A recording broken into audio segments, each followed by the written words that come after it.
안녕하세요. 대치동에서 22년간 대입 논술을 가르쳐온 전경훈 선생입니다. 오늘 콘텐츠도 아버님들이 초등, 중등, 고등 어머님들도 많이 궁금해 하시는 거죠. 독서와 관련된 이야기입니다. 독서를 많이 하는 것이, 책을 많이 읽는 것이 국어와 논술에 도움이 될까요? 답변 드리겠습니다. 그다지 도움이 되지는 않습니다. 네, 정확한 답변이고요. 이건 저하고 원서 상담하실 때 어머님들이 매년 경험하시는 이야기라고 생각하시면 됩니다. 자, 그러면 왜 도움이 안 될까요? 책을 재미있게 읽는다라고 해서 해당 책을 합리적으로 분석하거나 논리적으로 분석하는 건 아니죠. 예컨대 영화를 재밌게 봤다라고 해서 영화 평론가가 되는 건 아닙니다. 인간이 사고를 한다라고 해서, 즉 생각이 많다라고 해서 꼭 합리적인 건 아닌 거죠. 단적으로요, 소크라테스보다요 우리 아이들 책을 훨씬 많이 읽었습니다. 하지만 소크라테스보다 합리적이거나 추론적 능력이 뛰어나다거나 혹은 논리적이라고 할 수 없겠죠. 근데요, 이런 제 발언에 대해서 또 어머니들은 이분법적으로 단순하게 그래서 어떻게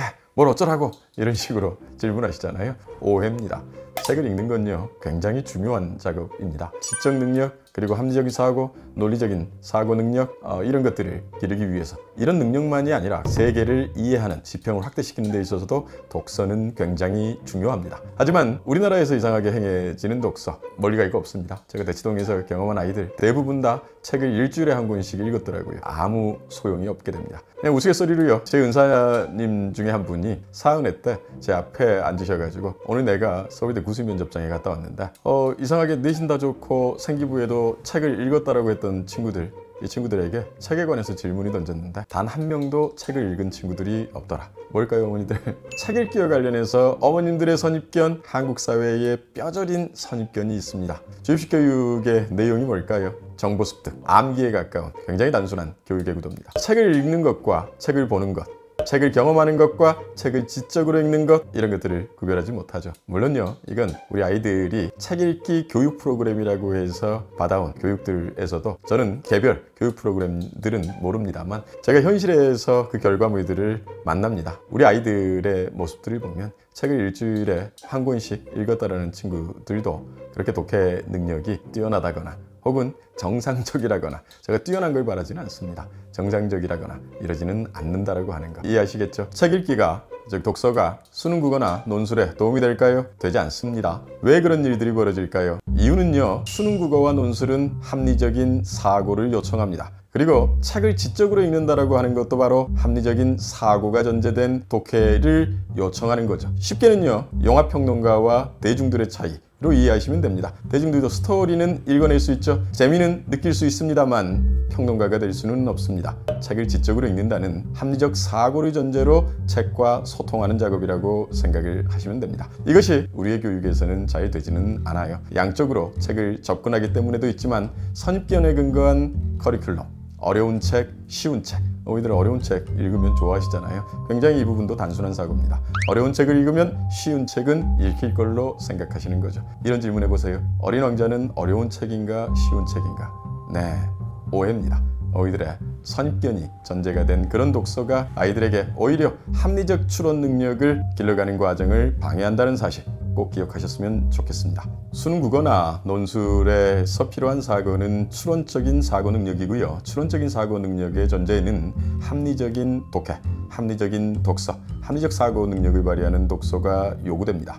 하지만 이런 것들이 책을 읽는다라고 해서 자연스럽게 길러지거나 이러진 않고요. 물론요, 100명 중에 한두 명은 자기도 모르게 혹은 선생님도 모르게 그렇게 길러집니다만 일반적으로는 그러하지가 않습니다. 오히려요, 짜여진 커리큘럼, 어른들의 선입견에 기반해서 만들어진 커리큘럼, 장애물이 되는 경우가 많고요. 장애물이 된다라고 하는 것은 다른 게 아니라 민감한 시기에 평생을 가져갈 책 읽기의 능력을 길러가야 될 바로 그 시점에 아이들은 책 자체를 이미 수동적으로 접하는 게 체화가 되어버리고요. 뿐만 아니라 책에서도 아이들은 감각적 읽기밖에 못합니다. 예컨대요, 어머니들, 아이가 책 읽기를 좋아한다라고 하는 거, 학원에서 책 읽고 토론하는 걸 좋아한다라고 하는 거, 이것과 나중에 수능과 혹은 논술 능력과는 별 상관이 없음을 경험하실 수가 있으실 텐데요. 물론 그렇지 않는 경우도 있습니다만 예외는 있기 마련이니까 이런 이유 때문에 우리가 수능 국어와 그 다음에 논술과 초, 중 등 교육과정에서의 독서가 상관성이 없는 결과가 나타난다라고 생각하시면 됩니다.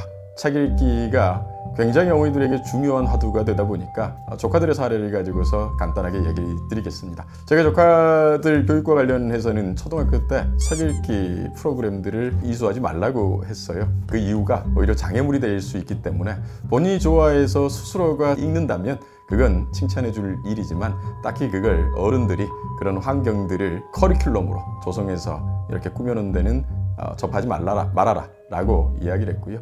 그리고 책을 읽는 능력, 이걸 논리적으로 혹은 지적으로 책을 읽는 능력을 기르고 싶다면 사춘기 전후까지 기다려라 라고 이야기를 했습니다. 결과만 얘기 드리겠습니다. 수학은 3, 4등급 나오고 해도 국어만큼은 전교 5손가락이 항상 꼽히는 수능 모의고사 실전까지도 국어는 한두 개만 틀리는 이런 종류의 친구들이 됐고요. 이는 뭐냐면요, 제가 제 조카들 자랑하자고 이 얘기를 하는 건 아닙니다. 국어는요, 당연한 게 돼야 됩니다. 무슨 말이냐고요? 1 더하기 1은 2죠. 2 더하기 3은 5입니다. 국어도요, 당연한 것을 당연하게 받아들이고 소통할 수 있는, 추론할 수 있는 능력, 이걸 기르는 과정이 돼야 되고요. 장기간의 효율성을 생각하셔야 됩니다. 단기적인 레벨 테스트에 제발 좀 일희일비하지 마시고요. 아이들에게 일주일에 한 권씩과 같은 기계적인 책 읽기 시키지 않으셨으면 좋겠습니다. 충분히 그러지 않아도 나중에 수능 국어 혹은 논술에서 좋은 성적을 발휘할 수가 있고요. 책 읽기는 훌륭하고 꼭 필요합니다만 잘못 읽은 책은 독이 될 수가 있고요. 잘못된 책 읽기의 습관은 평생의 짐이 될 수가 있고요. 가깝게는 수능 국어에서 그리고 논술에서 합리적 독해력, 사고력을 발휘하는 데 장애가 될 수 있습니다. 명심하세요.